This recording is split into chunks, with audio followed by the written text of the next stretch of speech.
ஓம் முருகா போற்றி. ஓம் சரவண பவ. என் அன்பு குழந்தையே, உன்னுடைய மனதில் இந்த நொடி அதிகமான கவலை ஆழ்ந்திருக்கின்றது. நீ கொடுத்த இடத்திலிருந்து பணம் திரும்ப கிடைக்குமா என்றும், நீ கேட்ட இடத்திலிருந்து எனக்கு உதவி பணம் கிடைக்குமா என்றும் உன்னுடைய மனமானது வருந்தி கொண்டிருக்கின்றது. நீ கொடுத்த பணம் திருப்பி வந்தால் கூட உனக்கு எவ்வளவு உதவியாக இருக்கும். நீ அடுத்த வருடம் கை நீட்டி நிற்க வேண்டாமே. அந்த கவலையெல்லாம் நாளை காலை தீரப்போகிறது கண்மணி. அவர்களே உன்னை கூப்பிட்டு அந்த பணத்தை கொடுப்பார்கள். கவலைப்படாமல் இரு. நாளையே இந்த விஷயம் நடக்குதா என்று சோதித்துப்பார். அதற்கு முன்பு என்னுடைய நாமத்தை சொல். ஓம் சரவண பவ என்று 108 முறை கூப்பிடு. உனக்கான நல்ல செய்தி, உனக்கான பணம் நீ கொடுத்த இடத்திலிருந்தும் நீ கேட்ட இடத்திலிருந்தும் நல்ல பதில் உனக்கு கிடைக்கும். நீ கேட்ட வரத்தை கொடுக்க இந்த நொடி நான் மயிலேறி ஓடி வந்திருக்கிறேன். பழனியிலிருந்து தண்டாயுத பாணியாக ஓடி வந்திருக்கிறேன். ராஜா அலங்காரத்தோடு உன்னை பார்க்க நான் வந்திருக்கிறேன். நீ நிம்மதியாக இரு. எதற்காகவும் கலங்காதே. நீண்ட நாட்களாகவே நீ என்னிடம் கேட்டுக்கொண்டிருக்கும் உன் பிரார்த்தனையை உன்னுடைய அப்பா நிறைவேற்றப் போகிறேன். உனக்காக நிறைவேற்றி கொடுக்கப் போகின்றேன். உன்னுடைய துன்பங்களிலிருந்து எல்லாம் உன்னை காப்பாற்றப் போகின்றேன். நீ என்னிடம் எந்த வரத்தை வேண்டும் என்று என்னிடம் மடியேந்து நின்றாயோ, நீ கேட்ட வரத்தை கூடிய விரைவில் உனக்கு தந்து உன் வாழ்க்கையை சிறப்பானதாக மாற்றப் போகின்றேன். நீ நினைத்தது நிச்சயமாகவே உனக்கு நடந்தே தீரும். உன் மனக்கவலையை பற்றி நான் அறிந்திராமல் இல்லை. உன் மனக்கவலை எது என்று எனக்கு தெரியும். கவலைப்படாமல் இரு. நிம்மதியாக இரு. எதற்காகவும் நீ கலங்காதே. எல்லாவற்றையுமே நான் சரி செய்துகிறேன். நீ செய்ய வேண்டியது எல்லாம் ஒரே ஒரு தீபமேற்றி என்னையே நீ தியானித்து வா. எல்லாவற்றையும் நான் சரி செய்து உனக்கு நல்வழியை நான் காட்டுகின்றேன். உன்னுடைய பலம் எது, பலவீனம் எது என்று நீ அறிந்து கொண்டாய் என்று நினைக்கின்றேன். இனி உன் பலம் நீ அறியப் போகின்றாய். எதை நீ பெற முடியாது என்று உன்னை ஏளனமாக பேசினார்களோ அதை நீ பெறப்போகின்றாய். உனக்கு இதெல்லாம் நடக்கவே நடக்காது என்று அகந்தையோடு இருந்தார்கள் அல்லவா? அவர்கள் அகந்தையை நான் ஒழிக்கப் போகின்றேன். அவர்கள் நடக்காது என்று நினைத்த விஷயத்தை உனக்காக நான் நடத்தி காமிக்கப் போகின்றேன். யார் உனக்கு எதிராக பேசினாலும் அவர்களுடைய எதிரான பேச்சுக்கு நேர்மறையாக நல்ல பதிலை நான் தரப்போகின்றேன். உன் நம்பிக்கையின் பலம் மற்றும் உனக்குள்ளே இருக்கும் சக்தியின் உந்துதலால் இவை நிச்சயம் நடக்கும். நடக்கத்தான் போகின்றது. நீ பார்த்து கொண்டே இரு. நீ என்னுடைய குழந்தை. இந்த வாழ்க்கை என்ற விளையாட்டில் நீ வெற்றி பெற நான் அல்லவா உனக்கு குருவாக இருந்து வழிநடத்தப் போகின்றேன். இதுவரை நான் வழிநடத்தி வந்தேன். இனியும் அப்படித்தான் செய்வேன். கவலைப்படாதே. உன் பலவீனத்தை நான் உனக்கு புரிய வைத்தேன் அல்லவா? அதுபோலவே உன்னுடைய பலம் எது என்பதையும் நான் உனக்கு புரிய வைப்பேன். உனக்கு கிடைக்காமல் இருந்ததை நான் உனக்கு கிடைக்கச் செய்வேன். இனி நடக்கவே நடக்காது, எனக்கெல்லாம் இப்படி நடக்குமா என்று யோசித்த உன்னை நேர்மறையாக சிந்திக்க வைத்து எனக்கு மட்டுமே நடக்கும், இது எனக்கு மட்டுமே என்ற சாத்தியத்தை நான் உனக்குள்ளே கொண்டு வருவேன். என் துணை உனக்கு எப்போதுமே இருக்கும். எதை பற்றியும் நீ சிந்திக்காதே. நிம்மதியாகவே இருக்கலாம். எதற்காகவும் நீ கலங்கக்கூடாது. நீ என்னிடம் கேட்ட வரத்தை நான் உனக்கு தரப்போகின்றேன். உன் மனக்கவலையை நான் தீர்க்கப் போகின்றேன். எல்லாவற்றையுமே சரி செய்து உனக்கு நல்வழியை நான் காட்டப் போகின்றேன். என்னை மட்டுமே நீ நம்பிக்கொண்டிருக்கின்றாய். உன் நம்பிக்கையின் பரிசாக நீ கேட்டதை, நீ கேட்ட வரத்தை அப்படியே தரப்போகின்றேன். எப்படி வேண்டுமென்ற ஆசை உன் மனதுக்குள் இருக்கிறதோ அது போலவே நீ கேட்ட வரத்தை நான் கையேந்தி தரப்போகின்றேன். அதை நீ பெற்றுக்கொள். சந்தோஷமாகவே பெற்றுக்கொள். உன் வாழ்க்கையை உன்னிடம் ஒப்படைத்துவிட்டேன். நீ கேட்ட வரத்தை உன்னிடம் நான் கொடுக்கப் போகிறேன். நிச்சயம் உன் வாழ்க்கை சிறப்பானதாக மாறும். அதற்கு நானே பொறுப்பு உனக்கு. அன்பு குழந்தையே, திருச்செந்தூரிலிருந்து உனக்கான தங்க மயிலையும் தங்க பெட்டியையும் அனுப்பியிருக்கின்றேன். இது நீ தொட்டால் உன்னுடைய பண கஷ்டமாகட்டும் மன கஷ்டமாகட்டும் எதுவாக இருந்தாலும் 2 நாட்களில் ஓடிவிடும். பணம் உன்னை தேடி வரும். கோடி கோடியாக கூட கிடைக்கலாம். அலட்சியம் செய்யாதே என் கண்மணி. யாம் இருக்க உனக்கு மனக்கவலை எதற்கு? உன்னுடைய மனக்கவலைகள் நாளுக்கு நாள் அதிகமாவது எதற்காக? என்னோடு இந்த பயணத்தில் உன் மனம் நேர்மறை எண்ணங்களை அல்லவா பற்றி கொள்ள வேண்டும். எப்போதும் எதிர்மறையை பற்றி கொண்டு ஏன் இருக்கின்றது? உன் கவலை எதுவாக இருந்தாலும் 2 நாட்களில் உன் மனதை விட்டு அகன்றுவிடும். கவலையிலிருந்து உன்னை நான் மீட்டெடுப்பேன். இது என்னுடைய சத்திய வாக்கு. நிச்சயம் பலிக்கும். உன் மனக்கவலை இன்றோடு முடிந்துவிட்டது. இனி வரும் நாட்கள் நல்லதாகவே இருக்கும். நன்மை நடக்கும். ஏதாவது ரூபத்தில் நானே உனக்கு வந்து உதவப் போகின்றேன். ஓம் நமச்சிவாய. திருச்சிற்றம்பலம். சிவாய நமக. சிவசிவாய நமக. மெல்ல மெல்ல உனது துன்பங்கள் எல்லாமே முடிவுக்கு வரும். உனக்கு கஷ்டத்திலிருந்தும் நோயிலிருந்தும் விடுதலை கிடைக்கும்படி நான் செய்வேன். உன்னுடைய கடன் பிரச்சனை எல்லாமே தீரப்போகிறது. நீ எதிர்பார்த்தபடியே உனக்கு பண வரவு இறக்கப் போகிறது. நீ வேண்டியபடியே, நீ கேட்டபடியே அந்த பணத்தை நான் உனக்கு தரப்போகிறேன். நீ இப்போது பணம் இல்லாமல் தவித்துக் கொண்டிருக்கிறாய். உன் பண பிரச்சனையை தீர்ப்பதற்காகத்தான் நான் ஒருவரை அனுப்பியிருக்கிறேன். அவர் மூலம்தான் உனக்கு பணம் கிடைக்கப் போகிறது. யாரென்று அடையாளம் அறிந்து கொள், தெரிந்து கொள். வருவது நானாக கூட இருக்கலாம். இன்றைய காலகட்டத்தில், இந்த நிலையில், இன்றைய சூழலில் உனக்கு பணம் பெரிய ஒரு கஷ்டமாகவே இருக்கிறது. அந்த பண பிரச்சனை எல்லாமே தீரும் வகையில் நான் உனக்கு ஒரு வழியை ஏற்படுத்தி இருக்கிறேன். அந்த வழி சிறப்பானதாக இருக்கும். அதிலிருந்தே உன்னுடைய பண கஷ்டங்கள் எல்லாமே தீர்ந்துவிடும். அதிலிருந்துதான் உனக்கு நிரந்தர வருமானமும் கிடைக்கும். நீ கவலைப்படாதே.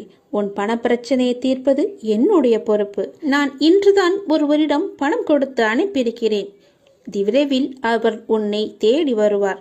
யாரென்று அறிந்து கொண்டு அந்த பணத்தை நீ வாங்கிக்கொள். நீயாக சென்றாலும் சரி, இல்லை அவராகவே வந்தாலும் சரி, கொடுப்பது நான் தான். உன் பண பிரச்சனை அதிலிருந்துதான் தீரப்போகிறது. நீ எப்போது அந்த பணத்தை வாங்குகிறாயோ அன்று முதலே என்னுடைய ஆசீர்வாதம் மூலம் உனக்கு பணம் கிடைத்து கொண்டே இருக்கும். உன்னுடைய கருமாக்கள் எல்லாமே நீங்க பெற்று உன்னுடைய கடன் பிரச்சனைகள் எல்லாமே தீர்ந்து பணமழையில் நீ நனையப் போகிறாய். உன்னுடைய கடன் பிரச்சனை, தீராத கஷ்டம் எல்லாமே நிவர்த்தியாய்விடும். கடன் நிற்கிறதே என்று கவலைப்படாதே. இனி உன் வாயிலிருந்து பணம் இல்லை என்ற சொல்லும் வரக்கூடாது. ஏனென்றால் பண பிரச்சனையை தீர்க்கத்தான் நான் ஒருவரை அனுப்பியிருக்கிறேன். நானும் வருவேன். எதிர்பார்த்து காத்திரு. நீ என்னை நோக்கி வர வேண்டும் என்றால் நீ நான் சொல்வதை போல செய்துவிடு. உனக்கு எல்லாமே நல்லதாகவே நடக்கும். உன்னுடைய தொழில், நீ இப்போது பார்த்து கொண்டிருக்கும் வேலை உனக்கு சிறப்பானதாக மாறி பல மடங்கு உத்தியோகத்தில் பதவி உயர்வு பெற்று கூடுதல் வருமானமும் கிடைக்கும்படி செய்கிறேன். செய்து கொண்டேன், செய்தும் விட்டேன்.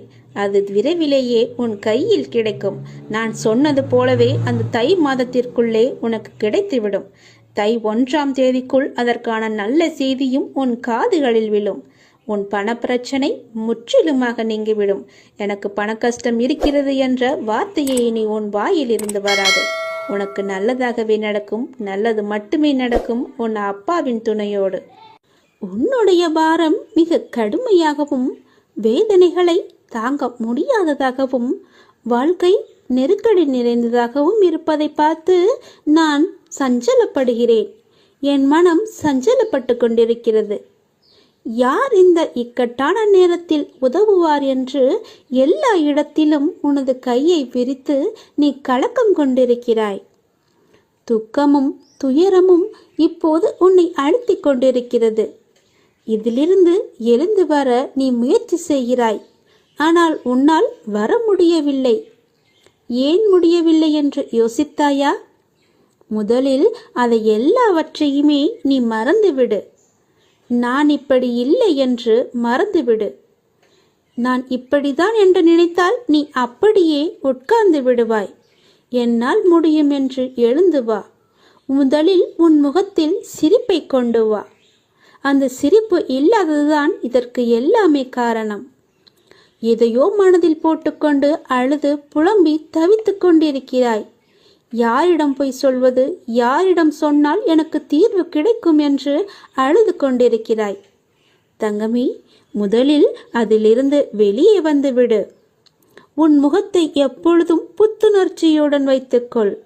உனக்கு ஒன்றுமே இல்லாதது போல. அதாவது எனக்கு எந்த துன்பமும் இல்லை, துயரமும் இல்லை, எந்த ஒரு பிரச்சனையும் இல்லை என்பது போல எப்பொழுதுமே உன் மனதை நீ புத்துணர்ச்சியோடு வைத்துக்கொள். உன் மனம் புத்துணர்ச்சியாக இருந்தால் உன் முகமும் புத்துணர்ச்சியாக கலையாக இருக்கும். அது இல்லாததுதான் இப்போதைய காரணம்.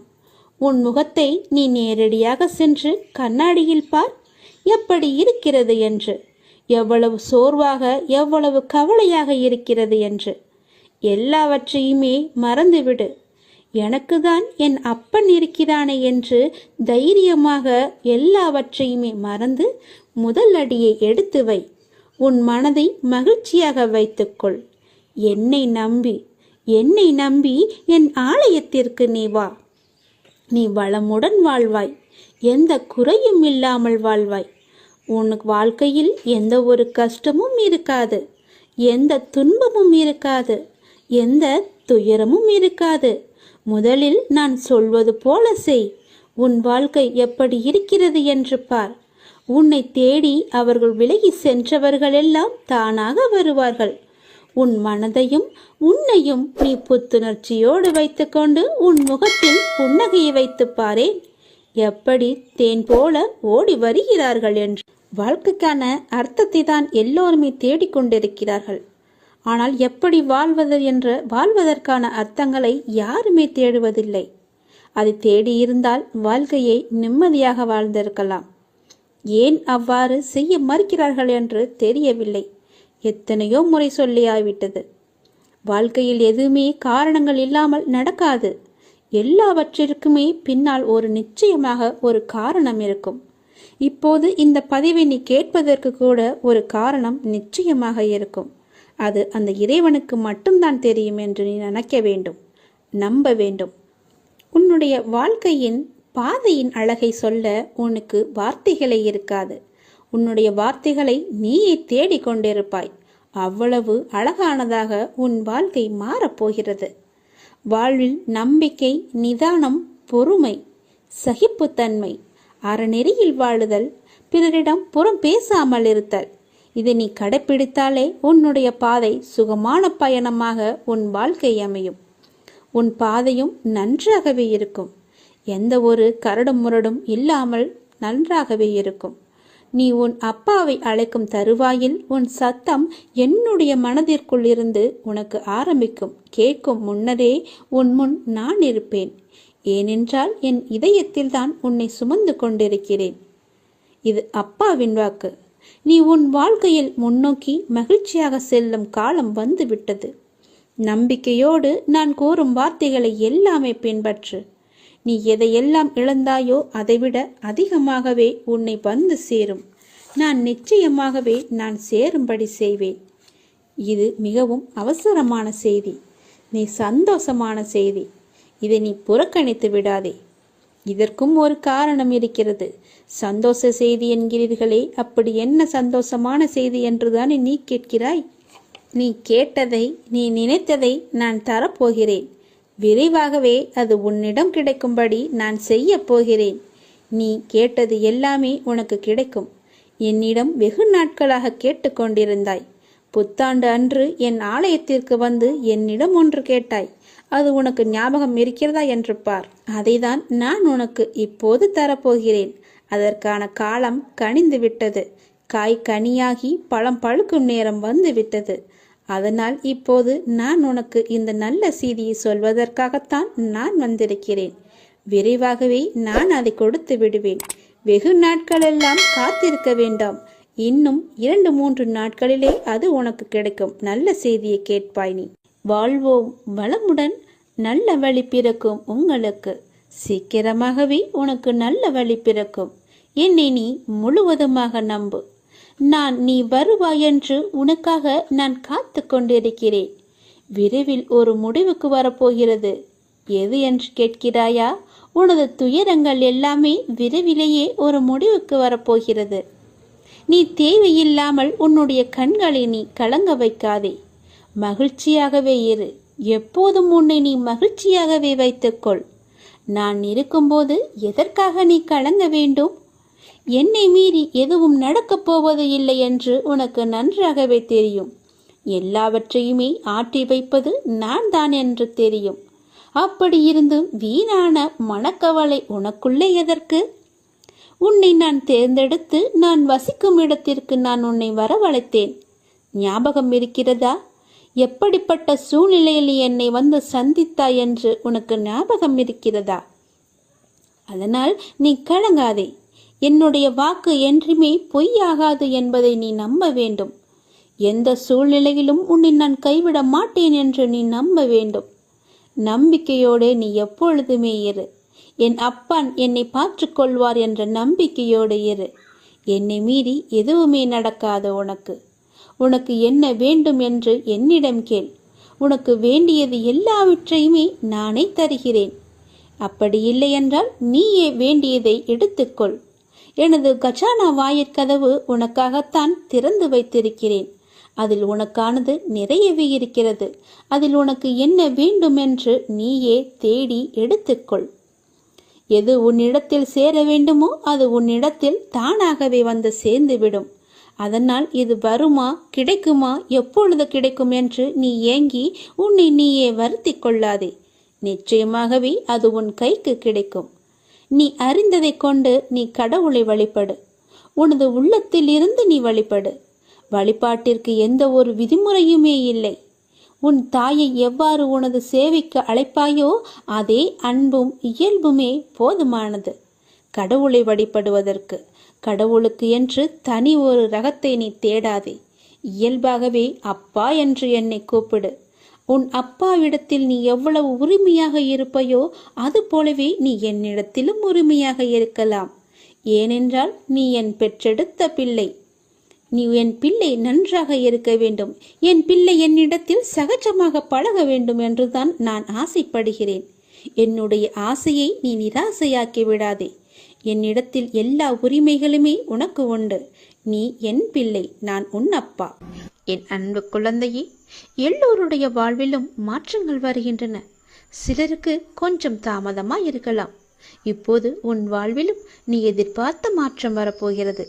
உன்னுடைய பல வேண்டுதலில் உன்னுடைய முதன்மையான வேண்டுதல் விரைவில் நடக்கப் போகிறது. அதற்கு நீ செய்ய வேண்டியது எல்லாம் அந்த விஷயத்தை குறித்து நேர்மறை எண்ணங்களை மனதில் எழுப்ப வேண்டும். அது நடக்கும் என்று நீ நம்ப வேண்டும். உனக்கு அந்த வேண்டிய ஒன்று நிச்சயமாகவே கைகளில் கிடைக்கும். கோவிலில் சாமி முன் இந்த முறைப்படி நீ பிரார்த்தனை செய்து வந்தால் நிச்சயம் நீ நினைத்தது நடக்கும். நமக்கு எப்பொழுது எந்த பிரச்சனை எந்த ரூபத்தில் வந்தாலும் நாம் அந்த பிரச்சனைகளை முடிக்கவும் அதிலிருந்து முழுமையாக விடுபட்டு வெளியே வருவதற்கும் நாம் செய்யும் முதல் காரியம் தெய்வத்திடம் சரணடைந்து பிரார்த்தனை செய்து நம் குறைகளை கூறி வேண்டிய வரங்களை பெற்றுக்கொள்வோம். அது மட்டுமில்லாமல் நமது வாழ்க்கையில் செய்யும் சில சிறிய தவறுகளுக்கும் தெய்வத்திடம் சென்று அதற்கான பரிகாரங்களையும் செய்து புண்ணியத்தை தேடிக்கொள்வோம். ஆனால் கோவிலில் சாமியிடம் வேண்டுவதாக இருந்தாலும் பரிகாரம் செய்வதாக இருந்தாலும் அதற்கு ஒரு முறை இருக்கிறது. அந்த முறைப்படிதான் நாம் இறைவனிடம் வேண்ட வேண்டும். அப்படி வேண்டினால் கண்டிப்பாகவே அது நிறைவேற்றப்படும். அந்த முறைப்படி பரிகாரம் செய்தாலும் தெய்வம் அதை முழுமையாக ஏற்றுக்கொள்ளும். நாம் நம்பிக்கையுடன் செய்ய வேண்டும்.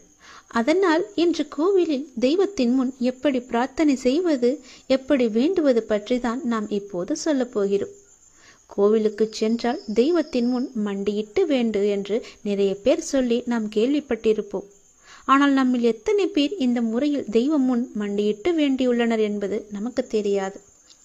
ஆனால் அடுத்த முறை நீங்கள் கோலதெய்வ கோயிலுக்கு சென்றாலும் அல்லது வேறு ஏதாவது உங்களுக்கு பிடித்த தெய்வத்துடைய கோவிலுக்கு சென்று வேண்டினாலும் தெய்வத்தின் முன் முட்டி போட்டு உங்கள் பிரார்த்தனையை வையுங்கள். நீங்கள் தெய்வத்தின் சன்னிதானத்திற்கு முன்பு மண்டி போட்டு உங்கள் இரு கைகளையும் ஏந்தி உங்களுடைய பிரச்சனையை குறைகளை கடவுளிடம் சொல்லி வேண்டிய வரங்களை நீங்கள் பெற்றுக்கொள்ளுங்கள். இப்படி நீங்கள் முட்டி போட்டு வேண்டினால் தெய்வம் நாம் கேட்டதை உடனே கொடுக்கும் என சொல்லப்படுகிறது. இப்படி நீங்கள் எந்த தெய்வத்தின் கோவிலுக்கு சென்றாலும் முழங்கால் போட்டு மண்டியிட்டு உங்களின் இரு கைகளையும் ஏந்தி வேண்ட வேண்டும். உங்களுடைய வேண்டுதலை சீக்கிரமாகவே ஏற்றுக்கொள்வார். அதே நேரம் அந்த வேண்டுதல் சீக்கிரம் தெய்வத்தால் நிறைவேற்றியும் தரப்படும் என்பது காலம் காலமாக மக்களிடம் உள்ள நம்பிக்கை. அந்த நம்பிக்கை உங்களுக்குள்ளே இருக்க வேண்டும். நீங்கள் நிறைய கோவில்களில் சில தெய்வத்திற்கு வேண்டுதல் வைத்து முழங்கால் மண்டியிட்டு கோவிலை சுற்றி வலம் வருவார்கள். கோவில் படியேறி தங்களுடைய நேர்த்திக்கடனை செலுத்துவார்கள். இப்படியெல்லாம் கூட தெய்வத்திற்கு பிரார்த்தனை செய்யலாம் என்று நம்முடைய சாஸ்திரங்களே கூறுகிறது. இருந்தாலும் உங்களுடைய உடம்பை பிரார்த்தனை செய்கிறேன் என்ற பெயரில் வருத்தி கொண்டு நீங்கள் முழங்காலிட்டு கோவிலை சுற்றியோ அல்லது கோவில் படிக்கட்டிலோ நடக்க வேண்டும் என்ற அவசியம் கிடையாது. உங்களை உடலை வருத்தி தான் நம்மை செய்ய வேண்டும் என்று யாரும் சொல்லவில்லை. எந்த கடவுளும் நிர்பந்திக்கவில்லை. தெய்வத்தின் சன்னிதானத்திற்கு முன்பு மண்டியிட்டு தெய்வத்தை முழு நம்பிக்கையோடு நினைத்து மனதார வேண்டிக் கொண்டாலே போதும். நீங்கள் நினைத்தது நிச்சயமாகவே ஒரு மண்டலத்தில் நடக்கும். அதாவது 48 நாட்களுக்குள் அது நடந்தே தீரும். நீங்களும் உங்கள் இஷ்ட தெய்வத்தை நினைத்து முழு நம்பிக்கையோடு வேண்டுங்கள். எந்த தெய்வமாக இருந்தாலும் கை நீட்டி கேட்டால் கண்டிப்பாகவே கொடுப்பார். இல்லை என்று சொல்லாமல் நமக்கு அள்ளி தருபவர்தான் தெய்வம். மண்டியிட்டு கைகளை ஏந்தி கடவுளிடம் கேளுங்கள். உங்கள் பிரார்த்தனை நிச்சயம் நிறைவேறும். உன் தேவைகளை நிறைவேற்றப் போகிறேன். அனைத்தையும் நானே நடத்துகின்றேன் என்று திடமாக நீ நம்பு. எனக்கு நானாகவே செய்கிறேன் என்ற எண்ணத்தை நீ வரவிடாதே.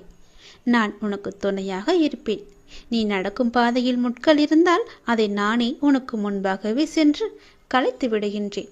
நான் உன்னுடைய வந்து கொண்டிருக்கின்றேன். உன் பின்னால் நான் வந்து கொண்டே இருக்கிறேன். உனக்கு முன்னால் சென்று உன் கால்களை குத்தும் முட்களை நானே எடுத்து விடுகின்றேன். கவலையே படாதே. உனக்கு உதவ ஏதாவது ஒரு ரூபத்தில் உன் அருகில் நான் இருப்பேன். நீ எதற்கும் பயப்படக்கூடாது. உன்னுடைய தேவைகள் எது என்று நீ கருதுகின்றாயோ அதை எல்லாவற்றையுமே நானே நிறைவேற்றி தருகிறேன். நீ செய்ய வேண்டியது எல்லாம் நீ நல்லதையே நினைப்பது மட்டுமே. நல்லதை மட்டுமே செய்ய வேண்டியது. உனக்கு தீமை வந்தாலும் நீ செய்த நன்மை நிச்சயம் உன்னை காப்பாற்றும். அதனால் எப்பொழுதெல்லாம் உனக்கு நேரம் கிடைக்கின்றதோ அப்போதெல்லாம் உன்னால் முடிந்த உதவிகளை, சிறு சிறு உதவிகளை மற்றவர்களுக்கு செய்து வா. அவர்களால் முடியாது, இயலாதவர்களாக பார்த்து நீ உதவி செய். நிச்சயம் உனக்கு பல நன்மைகள் காத்திருக்கும். உன்னுடைய கர்மாக்கள் எல்லாம் ஒழிந்துவிடும். உனக்கு புண்ணியங்கள் சேர்ந்து கொண்டே இருக்கும். உன்னை பற்றி பிற நல்லவிதமாகத்தான் நினைக்க வேண்டும் என்பதை நீ விரும்பக்கூடாது. உன்னுடைய இயல்பு எது என்றோ அப்படியே நீ இரு. உன்னுடைய இயல்பிலிருந்து மாறாமல் இரு. படைத்தவன் எனக்கு தெரியும் நீ சிறந்தவன் என்று. நான் உன்னை எப்படி படைத்தேனோ அப்படியே இரு. யாருக்காகவும் உன்னை நீ மாற்றிக்கொள்ள விரும்பாதே. யாருக்காகவும் நீ மாற்றிக்கொள்ள கூடவும் கூடாது. உன்னுடைய அப்பாவின் கட்டளை இது. நன்றாக வாழ்ந்தவன் கெட்டதும் இல்லை, துயரங்கள் எதுவும் நிரந்தரமும் இல்லை. அதனால் உன்னுடைய கஷ்டங்கள், இன்றைய கஷ்டங்கள் நாளையே இன்பமாக மாறும். அதனால் அதை நீ பெரிதாக எடுத்துக்கொண்டு இன்றைய இன்பத்தை நீ தொலைத்து விடாதே. எதுவரை போகட்டுமோ போகட்டும். உனக்கு நான் இருக்கின்றேன். மனம் தளராதே. அனைத்துமே ஒரு நாள் முடிவுக்கு வந்து சேரும். பிரச்சனை என்று இருந்தால் அதற்கு ஒரு தீர்வு என்று இருக்கும் அல்லவா? பயப்படாதே. எல்லாவற்றையும் உருவாக்கியவன் நான் பார்த்து கொள்கிறேன். எதிலும் பொறுமை, எங்கும் பொறுமை. உன்னிடத்தில் அனைத்து நல்ல பண்புகளையும் நான் கொடுப்பேன். உன்னுடைய கர்ம பலனை நான் கழித்து வருவதால் உனக்கு எல்லாமே தாமதமாகிறது. நம்பிக்கையை மட்டும் கைவிட்டு விடாதே. என்னை நம்பு. யார் விட்டாலும் நான் உன்னை கைவிடவே மாட்டேன்.